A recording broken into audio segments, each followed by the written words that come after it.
First ever factory outlet Mukunda jewellers ఇప్పుడు చందానగర్ లో April 19th గొప్ప ప్రారంభం.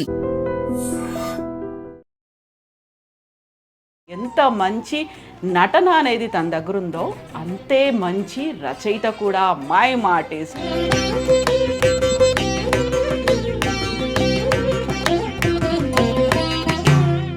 నటిని చేసుకుంటాను అన్నారు, అప్పటికే మీరు నటుడు అవుతామని ఫిక్స్ అయిపోయారా? నటిని ప్రత్యేకంగా నటిని కాదు కానీ జనరల్గా 25 ఏళ్ళ కుట్రాడుకుంటే భావాలు కొన్ని ఉంటాయి కదా, పొడుగు జడు ఉండాలి. మీరు పెళ్లి టైంలో ముహూర్తాలు జాతకాలు చూసుకోలేదు, పిల్లలకు కూడా చూడలేదు అసలు? ఇంకా మా అక్కయ్య కూతురే నా వైఫ్. మా అక్క నా మీద డౌట్ కొద్దీ చూపించింది అక్కడ. నా కాన్సెప్ట్ ఏంటంటే రాజమండ్రిలో ఉన్నప్పటి నుంచి కూడా నేను నటుడిని, స్టేజ్ ఆర్టిస్ట్ని. నా 12 ఏళ్ళ నుంచి. ఈ బీజం ఎప్పుడు పడింది? యాక్చువల్గా చిన్నప్పుడే ఉందా?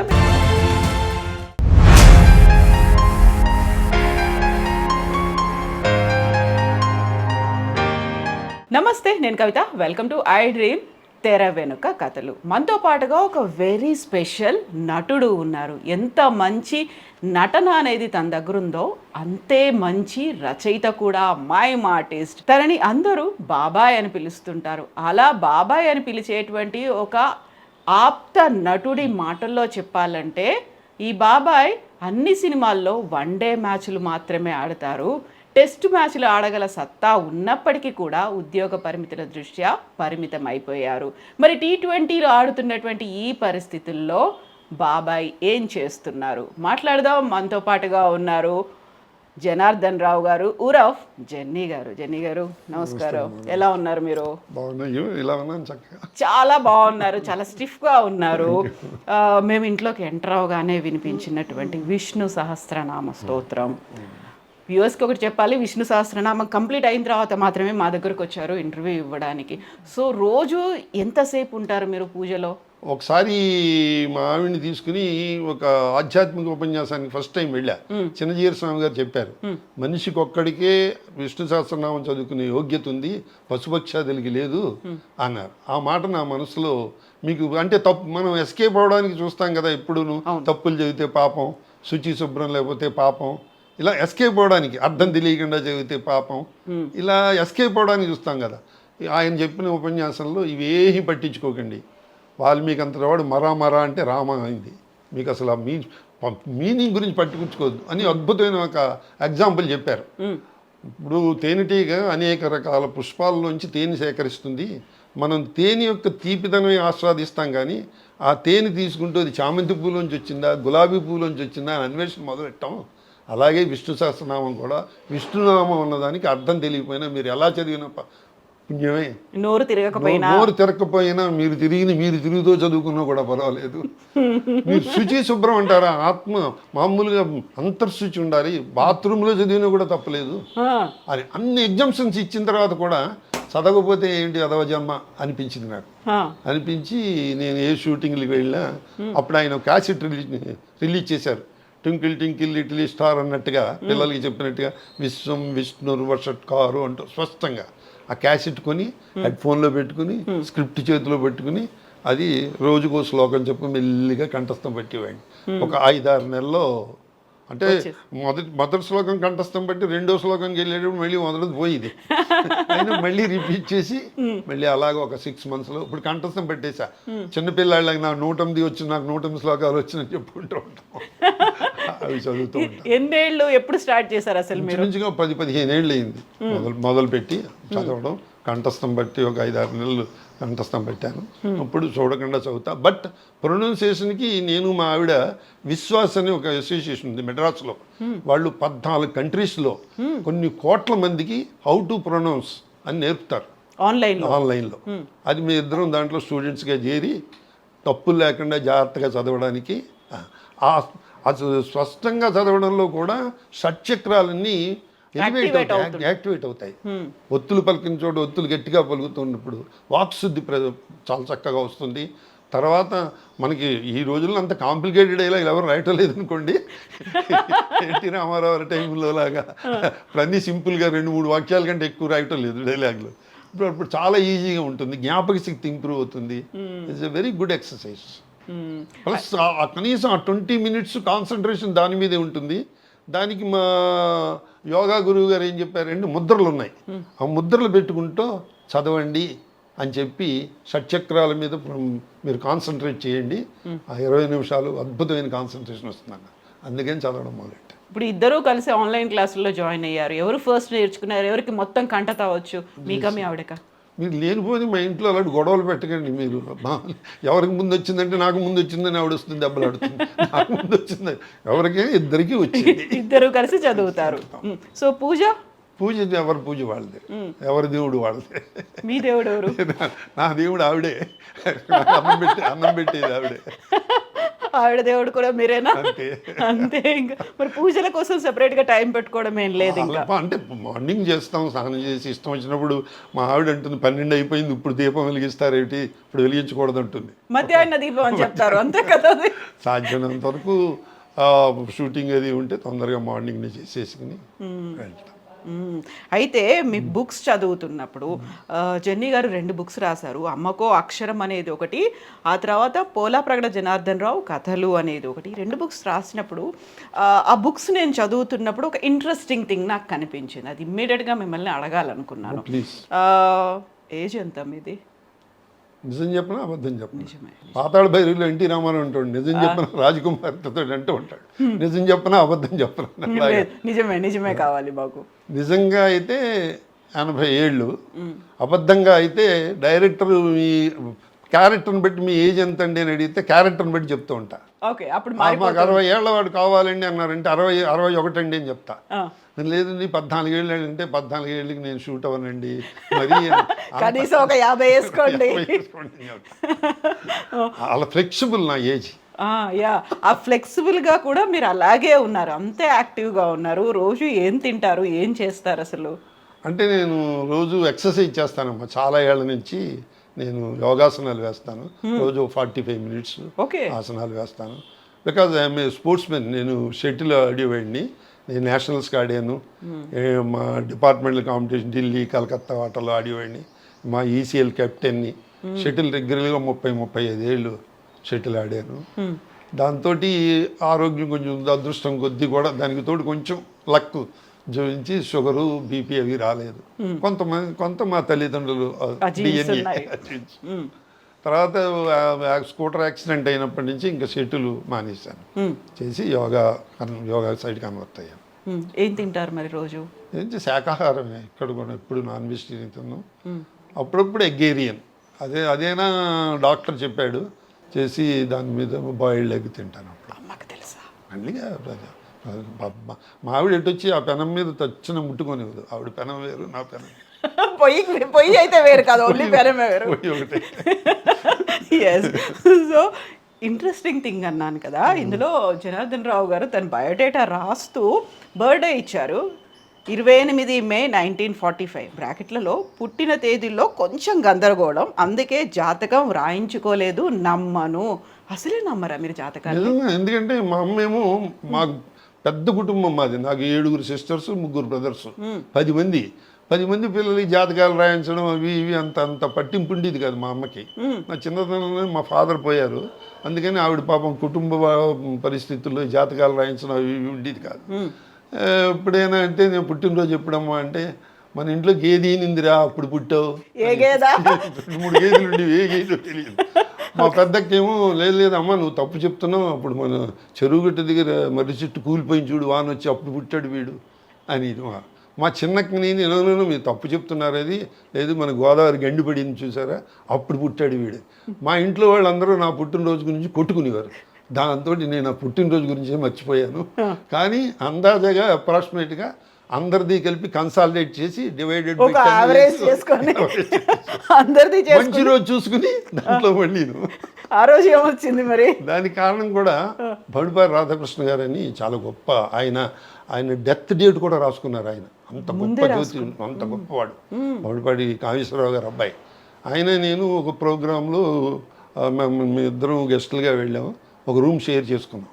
నేను ఇదే మాట ఆయనతో అంటే, అట్లా కాదండి మీ జాతకం డేట్ నేను చెప్తానండి, మీ చిన్నతనంలో జరిగిన ఇన్సిడెంట్ చెప్పండి అన్నాడు ఆయన. అంటే ఆశ్చర్యపోయింది. ఇవన్నీ నాకు నమ్మకం లేదండి. నమ్మకం వచ్చేలా నేను చెప్తానండి. నా డెత్ డే కూడా నేను రాసుకున్నాను, దాని ప్రకారమే పోయారు కూడా ఆయన, అంత పర్ఫెక్ట్. అంటే నా 10వ ఏట మా ఫాదర్ పోయారండి వేసి, నా 14 ఏటు 15 ఏటు వచ్చేటప్పటికల్లా నాకు టైఫాయిడ్ వచ్చిందండి. ఏవో అలాంటి చిన్న చిన్న ఇన్సిడెంట్ చెప్పాను. దాన్ని బట్టి ఆయన ఏవో లెక్కలేసి 28 మే అన్నారు. బాగానే ఉంది కానివ్వండి అన్న.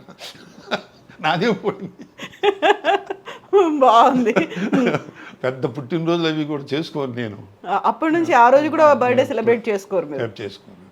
అటు వచ్చి ఫ్రెండ్స్ వాళ్ళందరూ హ్యాపీ బర్త్డే అంటే కాదురా అని అనడం ఎందుకు, అందరికీ కథ చెప్పడం ఎందుకు, యాంకర్కి చెప్తాం కానీ కదా అందరికీ ఇప్పుడు చెప్తాం. ప్రేక్షకులకు కూడా తెలిసిపోతుంది అందరికి.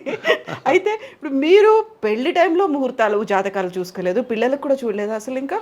అంటే మా మా అత్తగారు మా మా అక్కయ్య కూతురే నా వైఫ్. మా అక్క నా మీద డౌట్ కొద్దీ చూపించింది ఆవిడ. ఓకే, ఎవరో ఆ డౌట్ చెట్టు తీరిన తర్వాత చెట్టు కూలిపోయినప్పుడు పుట్టావు అని చెప్పింది ఆ అక్కయ్యనా? అంటే వాళ్ళు మా పెద్దక్కకి వీళ్ళందరికీ కోఆర్డినేషన్ ఉండేది. అబ్బా జాతకం ఎందుకు వాడు మంచివాడు ఇచ్చేసే పిల్ల, నేను మా పెద్దక్క రికమెండేషను. మా అమ్మ ఏమో దాన్ని చేసుకోరా, మనవాళ్ళంటే ఏ అమ్మమ్మకైనా ఇష్టంగా ఉంటుందిగా, దాన్ని చేసుకోరా. లేదు లేదు నేను ఆర్టిస్ట్ చేసుకుంటాను అంటే, ఆర్టిస్ట్కి పిఏలో బతకాలరా, ఫ్లైట్ టికెట్లు బుక్ చేయడం, కాల్ షీట్లు చూడడం ఇవన్నీ ఉంది. అది ఇష్టమా నీకు? కాల్ షీట్ చూసి అసిస్టెంట్ ఉండడం ఇష్టమా?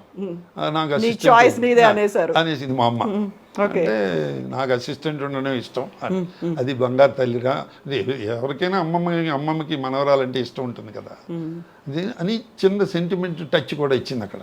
ఏంటంటే నువ్వు నా మనవరాలు కనుక చేసుకుంటే చచ్చిపోయే వరకు నీ దగ్గర ఉంటాను రా, అమ్మాయి దగ్గర ఉండదండి. సెంటిమెంట్ డైలాగ్ వేసింది. అంతో ఓకే వెరీ గుడ్ అని. అరే ఎలా అని చెప్పి నా గురించి పెళ్లి చేసుకోకరు, నువ్వు మనస్ఫూర్తిగా చేసుకోవాలి, దాన్ని ఇబ్బంది పెడితే పైకి రావు నువ్వు. మా అమ్మ, దాన్ని ఎందుకు ఇబ్బంది పెడతానమ్మా, అదే నన్ను ఇబ్బంది పెడుతుంది. ఆ షూటింగ్కి వెళ్తున్నారు, ఈ షూటింగ్కి వెళ్తున్నారు, అది తింటున్నారు, ఇది తింటున్నారు, సరిగ్గా నిద్రపోవటం లేదు, ఆరోగ్యం పాడవుతుంది, అది నన్ను ఇబ్బంది పెడుతుంది, నేను దాన్ని ఇబ్బంది పెట్టినమ్మా అని. అట్లా అయిపోయింది మ్యారేజ్. ఏజ్ ఎంత గ్యాప్ ఉంది మీ ఇద్దరికి? కొంచెం 5 to 6 years. అప్పుడు పెళ్లి కాకముందు అయితే మిమ్మల్ని మామ అని పిలిచేవాళ్ళ? ఇలా మామగారు ఎలా? మామయ్య ఇంట్లో అందరిని పిలిచినట్టుగా నేను పిలిచి మౌడు గారు అని పిలిచేది కాదు, దానికి తెలియదు కదా పాపం. అది చిన్నపిల్ల. అప్పుడు దానికి 19 ఏళ్ళు పియూసీ చదువుతూ ఉండేది, నేను బీకామ్ చదువుతూ ఉండేవాడిని. తర్వాత పియూసీ అయిపోయిన తర్వాత పెళ్ళి అయిపోయింది. నేను బీకామ్ అయిపోయిన వెంటనే హైదరాబాద్ వచ్చేసాను 1966లో. ఇక్కడ ఏజీ ఆఫీస్ ఇంటర్వ్యూకి వచ్చాను. అంటే నా కాన్సెప్ట్ ఏంటంటే, రాజమండ్రిలో ఉన్నప్పటి నుంచి కూడా నేను నటుడిని, స్టేజ్ ఆర్టిస్ట్ని. నా 12 ఏట నుంచి నేను నటుడిని. అక్కడున్న దర్శకులు వాళ్ళతోటి ఆ నాలెడ్జ్ని పెంచుకుందుకు లిమిటెడ్ సోర్సెస్ ఉండేవి రాజమండ్రిలో. అందుకని హైదరాబాద్లో అప్పుడు ఆంధ్రప్రభ వీక్లీలో మూసీ కినారే అని చెప్పి సాంస్కృతిక కార్యక్రమాల గురించి అద్భుతంగా రాసేవారు. అక్కడ Vidyanagar cultural association, famous association, Chatla Sriramulu గారు, జేఎల్ నరసింహారావు గారు, వీళ్ళందరూ మహానుభావులు అందరూ ఉండేవారు. ఇవి చదివితే వీళ్ళ దగ్గర శిష్యరికం చేయాలి అని చెప్పేసి ఒక చిన్న బీజం పడి చేస్తే ఉద్యోగం హైదరాబాద్లో చేసి, ఉద్యోగం చేస్తూ నాటకాలు వేసుకుంటూ నేర్చుకోవాలి అని చెప్పి, అప్పుడే 1975లోనే ఏఆర్ కృష్ణ గారిని, పద్మశ్రీ ఏఆర్ కృష్ణ గారు నాట్య విద్యాలయ అని చెన్నారెడ్డి గారి హయాంలో రవీంద్ర భారతి పైనఫ్లో దాంట్లో 3 years కోర్స్, యాక్టింగ్ కోర్స్ పెట్టారు. దాంట్లో జాయిన్ అయ్యాను నేను. 3 ఏళ్ళు చేశారా? 3 ఏళ్ళు చేశాను.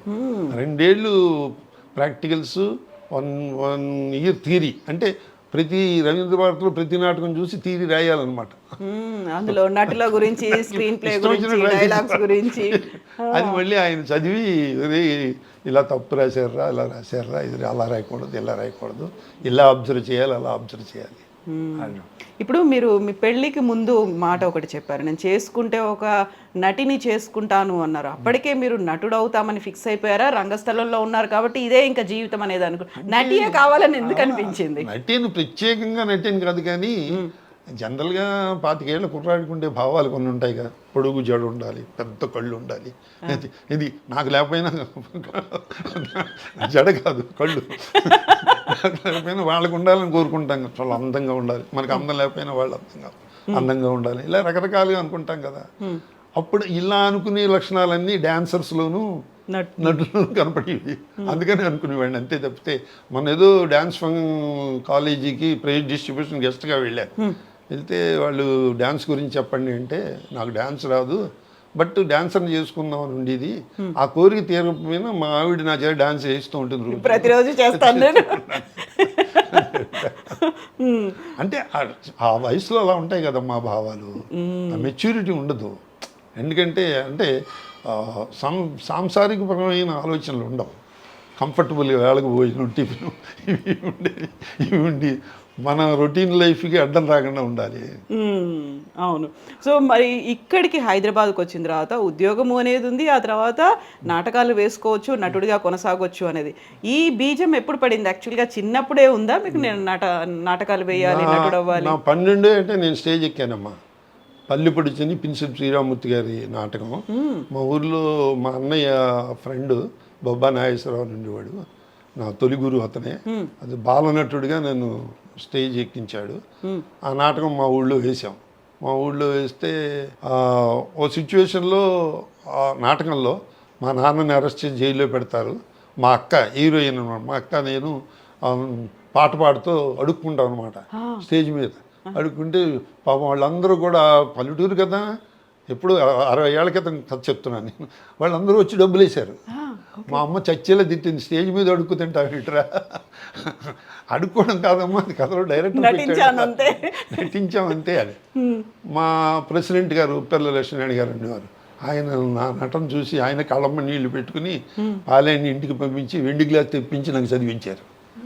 అయితే ఇలా డబ్బులు వచ్చాయి, తప్పట్లు వచ్చాయి, వెండి గ్లాసులు వచ్చాయి, ఇది బాగానే ఉందిరా అనుకున్నాను నేను. కాబట్టి నటన చేస్తే ఇన్ని వస్తాయి అన్నమాట. అల్లరి చేస్తే దెబ్బలు వస్తాయి, చేస్తే నటన చేస్తే చప్పట్లు వస్తాయి అని చిన్న బీజం అక్కడే పడింది. అక్కడ పడితే తర్వాత పిన్సిల్ శ్రీరామూర్తి గారి నాటికలన్నింటిలో మా ఫ్రెండ్ ఆయన మా డైరెక్టర్ వేయించేవాడు. ఉత్తమ బాలనటుడు అవార్డులకు వస్తూ ఉండేవి. అంటే బాలనటులు ఎక్కువ మంది ఉండేవారు కాదు. చేస్తే ఆ రోజుల్లో సినిమాల్లో కూడా బాలనటుడి మీద బేస్ చేసుకు సినిమాలు వచ్చి మా గోపి, వదిని గారి గాజులు, ఇలాంటి సినిమాలు అవన్నీ చూస్తూ వాడికంటే నేను బాగా యాక్ట్ చేస్తాను, అది వాడికి ఇచ్చేరేంటి వేషం అనుకుంటామండి. తెలియని అజ్ఞానం కదా. ప్లస్ నాకు ఇచ్చిన కప్పులు పుచ్చుకుని మెడ్రాస్ వెళ్ళిపోదాం అనుకునేవాడి.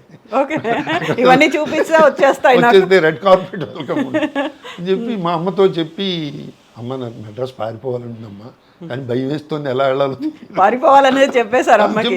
మా అమ్మ చాలా క్లోజ్. ఎందుకంటే మా ఫాదర్ పోయిన తర్వాత మా అన్నయ్యలు మా అక్కయ్యలు వాళ్ళు అత్తారింటికి వెళ్ళడం, చదువుకోవడం ఇవన్నీ ఉంటే మా అమ్మకి అటాచ్డ్ నేనే, బాగా అటాచ్డ్. ఎందుకంటే ఫైనాన్షియల్ మ్యాటర్స్ అంటే బ్యాంకుకి మా అమ్మని ఒంటెద్దు బండిలో అటు కత్తును ఇటు కత్తును కట్టి బ్యాంకుకి తీసుకెళ్ళి బ్యాంకు దొడ్డు గుమ్మల్లో బండి ఆఫ్ చేసి ఆ రిజిస్టర్ అవి తీసుకొచ్చి సంతకాలు పెట్టించి మా అమ్మ చేత చేసేవాడిని. మొత్తం పరదాల్లాగా కట్టేసి తీసుకెళ్ళేవాళ్ళ. అంత కోఆర్డినేషన్ మా అమ్మ, అంత బ్యూటిఫుల్ ఫైనాన్షియల్ అడ్మినిస్ట్రేషన్ కూడా చేసేది. ఇంతమంది పిల్లల్ని ఇప్పుడంటే ఇప్పుడు 7 4 అక్కయ్యలు 3 చెల్లాయిలు 2 అన్నయ్యలు. అందులో ఇప్పుడు సాఫ్ట్వేర్ కంపెనీలో పనిచేసేవాడే లక్షల జీతం. మా అమ్మకి అంత జీతం లేదు కదా, మా నాన్న లేడు. అంతమందిని పెంచిందంటే ఆవిడ మన్మోహన్ సింగ్ కంటే గొప్పది అనిపిస్తుంది నాకు ఫైనాన్షియల్ మ్యాటర్లో. నిర్మలా సీతారాం కంటే గొప్పది అనిపిస్తుంది మా అమ్మ. నిజమే కదా, నిజంగా ఇంతమందిని పెంచింది అన్ని లెక్కలు వేసుకుంటూ. మళ్ళీ వాళ్ళకి పెళ్ళిళ్ళు చేయాలి, ఇవన్నీ కూడా ఉన్నాయి, చదివించాలి. అందరినీ పోస్ట్ గ్రాడ్యుయేషన్ చేయించింది, అందరినీ చదివించింది. మా పెద్దక్క మెడ్రాస్లో ఉండేది, మా బావగారు ఇంగ్లీష్లో ఇచ్చారు మెడ్రాస్లో. మాలతీ చందూరుతో కథలు రాసేది మా అక్క ఆ రోజుల్లో, చందమామల వాటిలో. మా అక్కే నాకు రచన విషయంలో తొలి గురువు. ఎందుకంటే ఆ రోజుల్లో ఆడపిల్లలు లైబ్రరీకి వెళ్ళేవారు కాదు. ఏవో చీటీ రాసే ధనపుడు సులోచన నవల, మాదిరెడ్డి సులోచన నవల ఇలా అని రాసి తెప్పించుకునేవారు. నేను వెళ్ళి తెచ్చేవాడు. అస్తమానం మీరే మీ పుస్తకాలు తెప్పించుకుంటున్నారు, ఇది నేను ఏడిస్తే నాకు ఏదో చందమామ, బాలమిత్ర ఇలాంటివన్నీ రాసేది. అది పక్కన కూర్చొని చదివించేది, గట్టిగా పైకి చదివని. ఒత్తులు పెట్టాల్సిన చోటు ఒత్తులు పెట్టకపోతే ముట్టికాయ ముట్టేది. ఇక్కడ ఒత్తుందిరా, ట్రస్ట్ చేయాలిరా చేసి అక్కడ కామా పెట్టాడు, కాసేపు ఆగాలి, ఫుల్ స్టాప్ పెట్టాడు, ఇంకొంచెం ఆగాలి అంటే అది మాడ్యులేషన్ కూడా నాకు తెలియదు. అంత చక్కగా చదివించేది. ప్రొనౌన్సియేషన్ మిస్టేక్స్ ఉంటే సెటరేట్ చేసేది. అంత తర్వాత ఇంకోటి ఏంటంటే నాకు తర్వాత ఆ రోజుల్లో భారతి, ఆంధ్రపత్రిక ఇవన్నీ వచ్చేవి. అవన్నీ చదువుతూ ఉండేవారు వాళ్ళు. నేను పోటీపడి చదువుతూ ఉండేవాడు వాళ్ళతోటి. పోటీపడి చదువుతూ సందర్భం అవునో కాదో చెప్పచ్చో చెప్పకూడదో నాకు తెలియదు, కానీ పూర్వోత్తర రోజులో పురిటి గదిలి, పురిటి గది, ముట్ల గది అనే గదులు ఉండేవి సెపరేట్గా. ఆ 3 days వెళ్ళి ఆ గదిలో కూర్చునేవారు వాళ్ళు. మా అక్కయ్యలు అక్కడికి వెళ్ళి కూర్చుని చదువుతూ ఉండేవారు. ప్రభ వస్తే మా ఇంట్లో అందరూ దెబ్బలాడుకుంటూ ఉండేవారు. ఆంధ్రప్రభ వస్తే నేను 10-12 ఏళ్ళ కుర్రాడిని కాబట్టి ఆ ప్రభ ఏం చేసేవాడిని, మా పెద్దక్కయ్య గదిలోకి విసిరేసేవాడిని. ఇంకెవరు వెళ్ళరు కదా ఆ గదిలోకి, నేను ఒక్కడినే వెళ్ళగలను. అక్కడికి వెళ్ళి చదువుకొచ్చాను. ముట్ల గదిలోకి ఎవరు రారు కదా, మా అమ్మ స్నానం చేయిస్తే కానీ బయటికి రానివ్వదు. అట్లా ఆ పుస్తకాలు విపరీతంగా చదవడం అలవాటైపోయింది. తర్వాత ఇంకొక బేస్ కూడా పడింది అక్కడ. అదేంటంటే మా ఊళ్ళో నవ్య సాహిత్య సమితి అని పౌరంగి దక్షిణామూర్తి గారు, ఉషశ్రీ గారని ఆల్ ఇండియా రేడియోలో వర్క్ చేసేవారు. ఉషశ్రీ గారు, తర్వాత మన పౌరంగి దక్షిణామూర్తి గారు, తర్వాత వీళ్ళు కనక ప్రవాసి, చావర్తి కనక ప్రవాసి, పోలాపరెడ్డి సత్యనారాయణమూర్తి గారు, మా బాబాయ్ గారు, వీళ్ళందరూ కలిసి ఒక అసోసియేషన్ సాహితీ సమితిలో పెట్టి రోజు వాళ్ళు రాసిన కథలు అవి గురించి చెరువుగట్టు దగ్గర సోఫాలు కూర్చొని డిస్కషన్ ఉండేది. మేము బ్యాడ్మింటన్ ఆడుకుంటూ ఉండేవాళ్ళం. ఎందుకంటే ఆ చెరువులో స్నానాలు చేస్తే మాకు తెలిసిన వాళ్ళు అప్పుడు నన్నయ్య, తెక్కన, ఎర్రాపరగడ తప్పితే ఎవరు రే నన్నయ్య రే ఎర్రాపరగడ అని వాళ్ళ పేర్లు పెట్టేవాళ్ళు. ముగ్గురు మీరు అంటే అప్పుడు మమ్మల్ని పిలిచి పేర్లు పెట్టడం కాదు, దమ్ముంటే కథ రాయాలి, కథ చదవాలి, దమ్ముంటే కథను అర్థం చేసుకోవాలి అని వాళ్ళు మమ్మల్ని ప్రొవోక్ చేశారు. అయితే నేను నా 12 ఏటో 13 ఏటో ఫస్ట్ కథ రాసి నేను ఎందుకు రాయలేనని చెప్పి మన్నాడు తీసుకెళ్ళాడు, మొహమే కొట్టా, చూడండి కథ రాశానని. పక్క నవ్వుకున్నారు. చిన్నపిల్లాడి కథ రాస్తాను, ఏదో మా ఇంట్లో ఎలక ఏదో వచ్చి దానిలో గొడవ చేసింది, దొంగ అనుకుని మా అమ్మ నేను భయపడినట్టుగా రాసాం ఏదో కథ. చేతి వాళ్ళు నవ్వుకుని కథ రాయడం ఇదే పద్ధతి, కానీ కథ రాసే ముందు బాగా కథలు చదవాలి, నువ్వు ఇవి చదువు అవి చదువు అని వాళ్ళు బేస్ అక్కడ వేశారు. నటనలోనేమో మా బొబ్బా నాగేశ్వరరావు వేశాడు. ప్లస్ మా అమ్మ చెప్తూ ఉండేది అనమాట, ఇప్పుడు నువ్వు ఈ కప్పు పుచ్చుకుని మెడ్రాస్ వెళ్ళిపోతే నీకు వేషాలు ఇవ్వరా, అక్కడ నీలాంటి వాళ్ళు ఆల్ ఇండియా లెవెల్లో 1000 మంది ఉంటారు, ఉత్తమ నటులు, బాలనటులు ఉంటారు, వాళ్ళందరిలోకి నువ్వు బాగా చేస్తున్నావు అనిపించుకోవాలంటే ముందర నేర్చుకోవాలి, నటన నేర్చుకోవాలి. 4 ఊళ్ళలో నువ్వు బెస్ట్ యాక్టర్ వచ్చినంత మాత్రాన నీకు ఎవరు కాంపిటీషన్ లేదు కాబట్టి బెస్ట్ యాక్టర్ వచ్చావు అని ఇంకో బేస్ కూడా వేసింది మా అమ్మ. మా ఇంటికి ఎవరైనా చుట్టాలు వస్తే వాళ్ళకి భోజనం ఏర్పాటు చేసే లోపల, ఒరే మామయ్య గారికి నీకు ఏకలవ్యుడు ఏకపాత్రం అని వచ్చింది కదా, అది చేసి చూపించి ఆయనకి, అని నీకు చాక్లెట్ ఇస్తారు, అయితే అప్రిషియేట్ చేస్తారు. అశ్వత్థామ వచ్చింది కదా, అశ్వత్థామ మా పెద్దన్నయ్య రాసి ఇచ్చేవాడు. మా పెద్దన్నయ్య కూడా మంచి రైటరు. అశ్వత్థామ ఏకపాత్రం చేయంటే రెచ్చిపోయి అసలు వాళ్ళ ముందు 12 ఏట 13 ఏట ఏం తెలుస్తుంది నటన, అలా స్టేజ్ ఫియర్ కూడా పోయింది. అసలు స్టేజ్ ఫియర్ అంటే ఏమిటో తెలియదు. స్టేజ్ ఫియర్ అంటే ఏదో వ్యాధి అనుకునేవాళ్ళం, టైఫాయిడ్ అలాంటి ఏదో అనుకునేవాళ్ళం మా చిన్నతనంలో. అలాగే మా స్కూల్లో మా హెడ్ మాస్టర్ గారు కూడా బాగా ఎంకరేజ్ చేసేవారు. ఏ ఫంక్షన్ వచ్చినా నన్ను పిలిచి, రే మాస్టర్ వస్తున్నారా, మాస్టర్ బయోడేటా ఇది, పలానా స్కూల్లో పనిచేశారు, ఆయన ఇంట్రడక్షన్ అంతా నువ్వు చెయ్యి అని చెప్తూ ఉండేవారు. అలాగే బ్యూటిఫుల్ పిఆర్ఓ జాబ్ కూడా నేర్పేవారు. ఒరే ఆ మాస్టర్ వచ్చారు, ఆయనకి ఇల్లు అద్దెకి చూడు, పని మనిషిని చూడు, పేపర్ వేయించు వాళ్ళకి అంటే, నేను సైకిల్ వేసుకుని ఊరంతా తిరిగి ఆ ఇల్లు ఎక్కడ ఖాళీగా ఉన్నాయో చూసి వాళ్ళకి వాళ్ళకి అంత అరేంజ్మెంట్స్ అన్నీ చేసేవాడిని. సో దట్ నాకు చిన్నతనంలో ప్రతి సబ్జెక్ట్కి ఒక ట్యూషన్ మాస్టర్ ఫ్రీగా ఉండేవాడు. నిజం, గ్రేట్ కదా ప్రతి సబ్జెక్ట్కి. అంటే బేస్ అనమాట. ఇంతకీ చెప్పొచ్చేమాట ఏంటంటే, అట్లా మాకు తెలియకుండానే పిఆర్ఓ జాబ్ అది లైఫ్లో ఎంతో ఉపయోగపడింది అసలు. అది నేర్చుకోవాల్సింది నిజంగా. ఇప్పుడు మీరు నాటకాలు వేశారు, ఇక్కడ ట్రైనింగ్ తీసుకున్నారు, నాటకాలు వేశారు, మరి మైమ్ అనేది ఎప్పుడు స్టార్ట్ చేశారు మీరు? అది థియేటర్ ఆర్ట్స్ చదువుతుంటే మేము రోజు ఏంటంటే క్లాస్ అయిపోయిన తర్వాత రవీంద్ర భారతిలో కూర్చుని నాటకాలు చూడాలి. ఓకే. ఒకసారి ఆల్ఫ్రెడ్ పారన్ అని ప్యాంటోమైమ్ కాలేజ్ ప్రిన్సిపాల్, ఆయన మైమ్ చేయడానికి రవీంద్ర భారతి వాళ్ళ టీంతో వచ్చారు. అప్పటి వరకు నాకు నా ఊహ ఏమిటంటే, రంగస్థలం మీద అన్నీ వోకల్ పెర్ఫార్మెన్స్లు అన్నీ కూడా పాటలు పాడడం, లేకపోతే డ్యాన్స్ చేయడం, అంతా వోకలే, కానీ సైలెంట్ కమ్యూనికేషన్ లేదు. ఈ mime is a silent communication. మాట్లాడకుండా గంట సేపు నవ్వించడం, లేకపోతే ఒక రసోత్పత్తి చేయడం, అద్భుతం చేసేసి నాకు అసలు మతిపోయింది. ఇలాంటి ఆర్ట్ ఉంటుందని తెలియదు నాకు, ఫస్ట్ టైం చూడడం అనమాట. దాని గురించి ఎప్పుడు చదవలేదు. అయితే మొన్నాడు చదవ పెట్టి, ఆయన అప్పుడు ఉద్యోగం చేస్తూ ఉండేవాడిని, ఆయన ఏదో పెద్ద హోటల్లో దిగారు. అక్కడికి వెళ్ళి, sir I'm student of theatre arts, English కూడా సరిగ్గా మాట్లాడలేకపోయేవాళ్ళం, కమ్యూనికేషన్ మొత్తం కింద మీద పడి నేను స్టూడెంట్ అండి, నాకు మైమ్ అంటే ఇంట్రెస్ట్, నాకు నేర్చుకోవాలని ఉంది అంటే, నువ్వు ఎస్టర్డే నా పెర్ఫార్మెన్స్ చూసావు కదా, నేనేం చేశానో అది చెయ్యి అన్నాడు ఆయన. నేను అలా మేము చెయ్యమని అడుగుతాను, నేను రాలేదండి ఇక్కడికి, నేర్చుకుందామని వచ్చాను. నువ్వు చేసింది ఒక ప్రేక్షకుడిగా నోరు ఎల్లబెట్టి చూశాను నేను ఇలా మళ్ళీ మీరు చేయాల్సి వస్తుందని నేను అనుకోలేదు. లేదు నీకు ఇష్టం వచ్చింది చెయ్యి, అయితే నేను చేసిందే కాదు నీ ఇష్టం వచ్చింది చెయ్యి అన్నారు. అది 3rd ఫ్లోర్లోను 4th ఫ్లోర్లోనూ ఉంది ఆయన రూము హోటల్లో. చూస్తే కింద పిల్లలు గాలిపటం ఎగరేస్తూ దెబ్బలాడుకుంటున్నారు వాళ్ళు. అంటే నేను అంటే ఛాలెంజీగా ఆయన నేర్పడేమో, ఏదో ఒకటి చేయకపోతే నేర్పడు పోవాయి నువ్వేంటంటాడేమో అని భయం చేసి, సార్ నాకు 10 నిమిషాలు టైం ఉంది సార్ చేస్తాను. టేక్ యూర్ ఓన్ టైం, నేను వెళ్ళి వాష్రూమ్లోకి వెళ్ళి వస్తాను ఈ లోపల అని చేస్తే, నాకు తోచినట్టుగా గాలిపటం ఎగరేయడం, పిల్లలు దెబ్బలాడుకోవడం, కాళ్ళకి ఏదో పేడ అంటుకుంటే దాన్ని తుచ్చుకోవడం, ఇలా కొనుక్కోవడం, ఇలా నాకు ఇష్టం వచ్చినట్టు పిచ్చి పిచ్చిగా చేశాను. This is my go head అన్నాడు ఆయన. Without any dialogue and only expression, అంతే. ఒక 4 నిమిషాలు 5 నిమిషాలు చేశా. This is my go head. అట్లా కాదు సార్, నాకు ఫండమెంటల్స్ తెలియవు, ఫండమెంటల్స్ కావాలి సార్ అంటే, యూ కమ్ విత్ మీ అని. అలా రాలేనండి, ఇప్పటికి చిన్న పిల్లలు ఉద్యోగం, కమ్ విత్ మీ అంటే వాళ్ళలాగా బ్యాగ్ వెళ్ళిపోలేం కదా, లగేజ్ చాలా ఉందండి, లగేజ్లు అన్నీ ఉన్నాయి అని. సెలవు కూడా పెట్టుకోలేను సార్, ఉద్యోగం నాకు సెలవు ఎవరు అంటే, అయితే ఓ పని చేయి, నేను 6 monthsలో నేను మ్యాక్స్ మిల్లర్ భవన్ వాళ్ళకి వర్క్షాప్ కండక్ట్ చేయడానికి వస్తున్నాను, మైమ్ వర్క్షాప్ 45 days. నేను నాకు అసిస్టెంట్గా వర్క్ చేస్తూ నేర్చుకో అన్నారు. అంటే 45 days అంటే చాలా కష్టం సార్, సెలవు దొరకదు సార్ నాకు. నీకు ఆఫీస్ ఎన్నింటికి అవుతుంది? 5 o'clock అవుతుంది.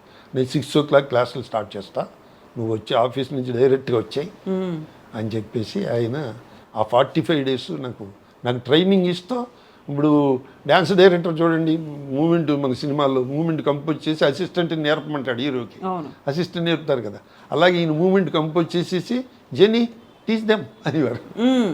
అందులో teaching is the best way of learning. వాళ్ళకి చెప్పాలంటే మనకి ఆ నాలెడ్జ్ ఉండాలి కదా. నాకు అది పెద్ద అయిన తర్వాత ఎంత బాగా ఉపయోగపడిందంటే, నేను యంగ్ ఏజ్లో ఉండగా 1 hour ప్రోగ్రామ్ ఇచ్చేవాడిని. త్రూఅవుట్ ఇండియా ప్రోగ్రామ్స్ ఇచ్చాను, ఒక 500 మైమ్ ప్రోగ్రామ్స్ ఇచ్చాను. బెహ్రాను, కువైట్, సౌత్ ఆఫ్రికా, ఆ దేశాలన్నింటిలో కూడా ప్రోగ్రామ్స్ ఇచ్చాను. ఎందుకంటే సింగిల్ మ్యాన్ షో కాబట్టి వాళ్ళు ఏమి పెద్ద వాళ్ళకి ఫ్లైట్ ఛార్జీలు పెట్టుకుంటే ప్రోగ్రామ్ వచ్చేస్తుంది కదా, అందుకని ఇన్వైట్ చేసేవారు. అప్పుడు పెద్ద అయిన తర్వాత ఇప్పుడు 80 ఏళ్ళు వచ్చింది, దానికి చాలా ఫిజికల్ స్టామినా కావాలి. కబడ్డీ ఆడే ప్లేయర్కి ఉన్నంత, క్రికెట్ ఆడే ప్లేయర్కి ఉన్నంత స్టామినా ఉండాలి. 80 ఏళ్ళు వచ్చిన తర్వాత ఫిజికల్ ఫిట్నెస్ తగ్గిపోయింది, కానీ దాని మీద ఉన్న ఇంట్రెస్ట్ కొద్దీ నేను ఫ్యాకల్టీగా కన్వర్ట్ అయ్యి, మా చాట్ల శ్రీరాములు గారు తీసుకెళ్ళి వి మధుసూదన్ రావు గారిని డైరెక్టర్ ఉండేవారు, మధు ఫిల్మ్ ఇన్స్టిట్యూట్, దాంట్లో నన్ను మైమ్ లెక్చరర్గా జాయిన్ చేశారు. మేము 10 ఏళ్ళు ఆఫీస్ నుంచి డైరెక్ట్గా 5 అట్లా వెళ్ళిపోయి క్లాస్ తీసుకునేవాడిని మధు ఫిల్మ్ ఇన్స్టిట్యూట్లో. తర్వాత ఇప్పుడు కూడా హైదరాబాద్ ఫిల్మ్ ఇన్స్టిట్యూట్లో క్లాసులు తీసుకుంటాం మైమ్. అలాగే సురేష్ ప్రొడక్షన్స్ వాళ్ళు థియేటర్ పెట్టారు, వాళ్ళు యాక్టింగ్ స్కూల్, దాంట్లో కూడా ఫ్యాకల్టీగా పెడతా. ఎందుకంటే teaching is the best way of learning. అందుకని మైమ్ మొదలలేదు, బట్ పెర్ఫార్మెన్స్ సైడ్ డెమాన్స్ట్రేషన్గా 5 నిమిషాలు 10 నిమిషాలు సరదాగా చేయడం తప్పితే ఫుల్ లెంగ్త్ 1 hour చేయలేకపోతాం. ఎందుకంటే దాని మ్యూజిక్ తోటి కోఆర్డినేషన్ ఉండాలి, తర్వాత మేకప్ ఉండాలి, లైటింగ్ ఉండాలి. అని నువ్వు కలకత్తాలో ప్రోగ్రామ్ చేసినప్పుడు, ఇండియాలో జోగి దత్ మైమ్ అకాడమీ అని కలకత్తాలో ఓన్లీ 1 ఇన్స్టిట్యూట్ ఉంది, మైమ్ ఇన్స్టిట్యూట్. 5 ఏళ్ళు కోర్స్ అమ్మా అది, 5 ఏళ్ళు మైమ్ నేర్పుతారు. ఆయన రమ్మన్నాడు, వచ్చి నా దగ్గర జాయిన్ అవ్వని. 5 ఏళ్ళు నేను ఇక్కడ కలకత్తా రాగలను బాబు, నాకు ఉద్యోగం అది ఇది ఉంది అంటే, ఆయన నా performance I'm very happy. First time I'm seeing mime artist from Andhra Pradesh. I'm very happy. అందులో లక్కీగా వేణుమాధవ్ గారు నాకు కాయినింగ్ చేశాడు కూడా. నేను you are the first Telugu man in the world who has learn the mime and you teaching the mime. సరే ఎవడైనా ఉన్నాడేమో, లేనిపోయిన గొడవలండి, ఎందుకంటే ఎవ్వడు లేడు నాకు తెలిసినంత, నువ్వే ఫిక్స్ అయిపోయారు. అలాగే నాకు Giani Zail Singh, president of India ఎదురుగుండా నాకు మైమ్ ప్రోగ్రామ్ ఇచ్చే I'm the first person. President of India mime వల్ల నాకు అవకాశం వచ్చింది. ట్రూ అయినా ఇప్పుడు మీరు ఇతర మైమ్ కళాకారులను తయారు చేస్తున్నారు కదా. చేస్తున్నాం. తర్వాత బ్రహ్మాండం తయారు. ఇప్పుడు మైమ్ మధు అని చెప్పి తను చిన్నజీయర్ స్వామి గారు స్పాన్సర్ చేశారు. అమెరికా వెళ్ళి నేర్చుకొచ్చాడు. అన్ని విదేశాల్లో అదరగొట్టేస్తున్నాడు. చాలా బ్యూటిఫుల్. మేము ఇద్దరం కలిసి కూడా రసరంజనికి రమణాచారి గారు మా చేత క్లాసులు కండక్ట్ చేయించి స్టూడెంట్స్కి నేర్పడం. మీతోటి అంతరించిపోకూడదు ఇది. ఇప్పుడు వేణుమాధవ్ గారు చూడండి ఎంతమందిని మిమిక్రీ ఆర్టిస్టులు తయారు చేశారు. నేరేళ్ళ వేణుమాధవ్ గారు అట్లా మీరు నేర్పండి అని చెప్పి మీకు వచ్చింది నేర్పండి ఏముంది మీకు అంటే మేము ఇంకా ఎల్కేజీలోని యూకేజీలో ఉన్నాం సార్ అని చాలా అదే నేర్పండి మీకు వచ్చిందే నేర్పండి ఏముంది. మిమ్మల్ని నాటకాలు మైమ్కి వచ్చేలా చేశాయి, మైము సినిమాల్లోకి వచ్చేలా చేసింది, సినిమాలు మిమ్మల్ని రచయితగా చేసింది. ప్రతి దాంట్లోనూ ఒక జర్నీ, అదే డెస్టినేషన్ అనుకుంటున్నప్పుడు ఇంకో చోటుకు కూడా వెళ్ళిపోతున్నారు. సినిమాల్లోకి ఎట్లా వచ్చారు అసలు? ఈ మైము ఎవరు చూసారు, మిమ్మల్ని ఎవరు తీసుకొచ్చారు? అంటే ఆ రోజుల్లో 40-50 ఏళ్ళ క్రితం ఈ వాట్సాప్లో అవి లేవు కదా. ఫోన్లు కూడా లేవు కదా. యాక్ట్ చేసి కుర్రాళ్ళు ఆ వాట్సాప్లో డైరెక్ట్గా పంపించేస్తున్నారు. మేము అట్లా కాకుండా ఒక 20-30 రోజులు నాటకం రిహార్సల్స్ వేసి రవీంద్ర భారతి బుక్ చేసుకుని దాంట్లో ఆ పెర్ఫార్మెన్స్ రోజుని సినిమా డైరెక్టర్ని వాళ్ళని చీఫ్ గెస్టులుగా పిలిచి మేము పెర్ఫార్మెన్స్ చూపించుకునేవాళ్ళం. ఎందుకంటే వాళ్ళు తిన్న వాళ్ళ దగ్గరికి వెళ్ళి మేము అందరం పొలవమంటూ మా ట్రూప్ అంతా వెళ్ళి యాక్ట్ చేయడానికి వాళ్ళకి మాకు ఛాన్స్ ఇవ్వరు కదా. టైం దొరకాలి. వాళ్ళని గెస్ట్గా పిలిస్తే వాళ్ళు వస్తారు కదా. అలాగే బాబు గారు కూడా మా నాటకానికి వచ్చారు. తర్వాత ఆర్జీవి అయితే ఒకసారి మా ఈ రసరంజన్లో ఆ రోజుల్లో ప్రతి సోమవారం నుంచి శుక్రవారం వరకు ప్రతిరోజు నాటకం వేసేవాళ్ళం. 5 రూపాయల టికెట్. ఈ రామ్ గోపాల్ వర్మ ఓ రోజు మా నాటకానికి వచ్చాడు. వచ్చి ఆయన వచ్చిన సంగతి మాకు తెలియదు. 5 రూపాయల టికెట్ కొనుక్కుని కామ్గా వచ్చి చూసి వెళ్ళిపోయాడు. ఆ 2-3 రోజులు పోయిన తర్వాత ఆయన పిక్చర్లో నాకు ఛాన్స్ వచ్చింది. ఏం సినిమా అది? అనగనగా ఒక రోజు. దానికి అసిస్టెంట్ డైరెక్టర్గా ఇతను రామ్ గోపాల్ వర్మ దగ్గర అసిస్టెంట్గా పనిచేసేవాడు. ఇప్పుడు సినిమాలో కూడా చేస్తున్నాడు. అతను తీసుకెళ్ళి ఇంట్రడ్యూస్ చేశాడు. చేస్తే మొన్నే మీ నాటికి చూసామండి, చాలా బాగా చేశారు అని చెప్పి నేను 5 రూపాయల టికెట్ కొనుక్కుని వచ్చి వెనకాల కూర్చుని చూశాను. అయ్యో మీరు వచ్చారంటే మేము తీసుకెళ్ళి ముందర వరుసలో కూర్చోబెట్టి వాళ్ళం కదండి అంటే మీరు హడావిడి చేస్తారని నేను కామ్గా వచ్చి చూసి వెళ్ళిపోయాను. రెగ్యులర్గా వచ్చేవాళ్ళ ఆర్జీవి గారు? అంటే మా నాటకానికి వచ్చాడు కూడా మాకు తెలుసు, వచ్చేవాడు లేదో తెలియదు. అలాగే బాపు గారు కూడా ఒకసారి మా నాటకానికి వస్తే మేము దొంగల మండి అని శంకరమణి పార్థసారథి గారు రాశారు. ఆ నాటకం వేస్తుంటే ఫుల్ ప్యాక్డ్ అనమాట ఆడిటోరియం. చూస్తే ఆయన బాల్కనీలోకి వెళ్ళి కూర్చుని, ఆయన ముళ్ళపూడి వెంకటరమణ గారు బాల్కనీలోకి వెళ్ళి చూశారు. చేసి తర్వాత ఇప్పుడు ఆయన పిక్చర్లో మిస్టర్ పెళ్ళాల్లో వేస్తుంటే మీ నాటకం చూసామండి, బాగా చేశారు, బాల్కనీలో కూర్చొని చూసాం.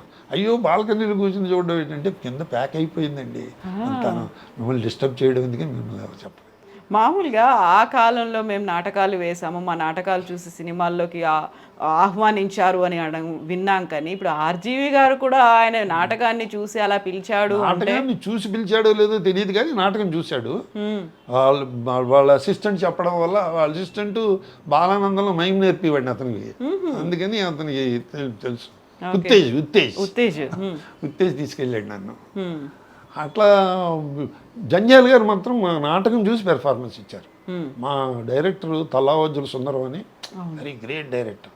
150 సార్లు నాటక రంగంలో ఉత్తమ దర్శకుడిగా వచ్చాడు. అంత గొప్ప డైరెక్టర్. అతని దగ్గర 25 ఏళ్ళు వచ్చేసాయి నాటక రంగంలో. అప్పుడు తనికెళ్ళ భరణ్ రాస్తూ ఉండేవాడు, శంకరమంచి పార్థసారథి గారు రాస్తూ ఉండేవారు. ఇతను డైరెక్షన్లో వర్క్ చేయడం వల్ల మాకు నాటక రంగంలో అంతకు ముందు కూడా చాట శ్రీరాములు గారి దగ్గర వచ్చేసాను, డాక్టర్ డిఎస్ఎన్ మూర్తి దగ్గర వచ్చేసాను, భానుప్రకాష్ దగ్గర వచ్చేసాను.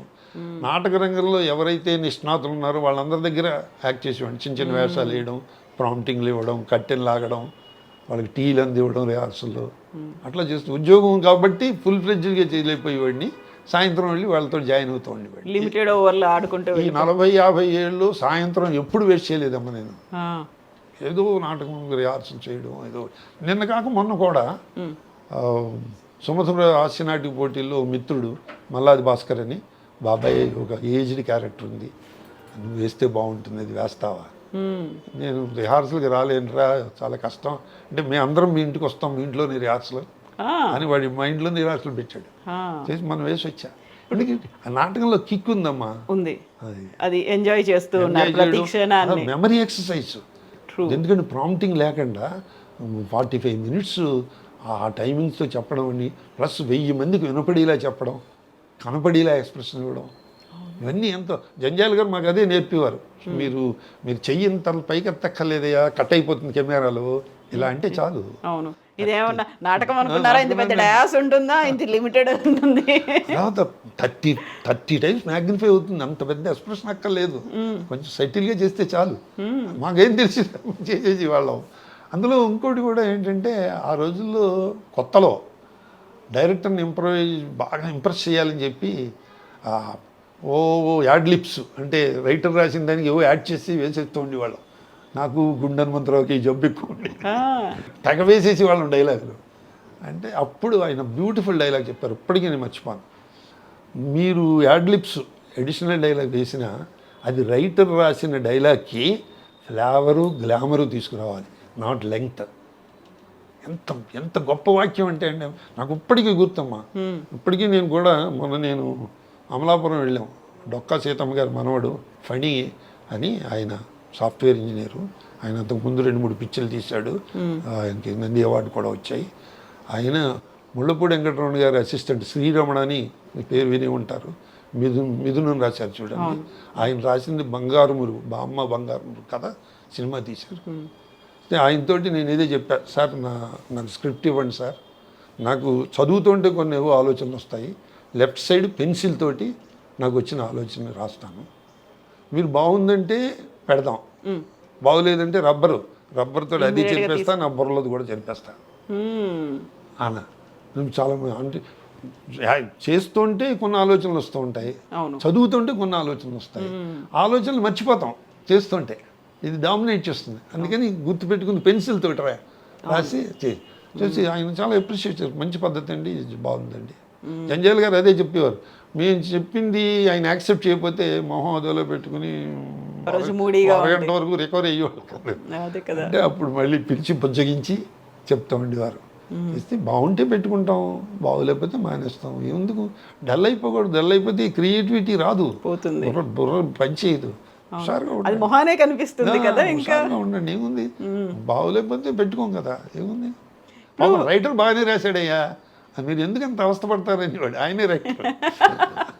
అది అలా కంటిన్యూ అవుతూనే ఉంటుంది. దానికోసం మళ్ళీ కలుద్దాం, మళ్ళీ మనం మాట్లాడుకుందాం.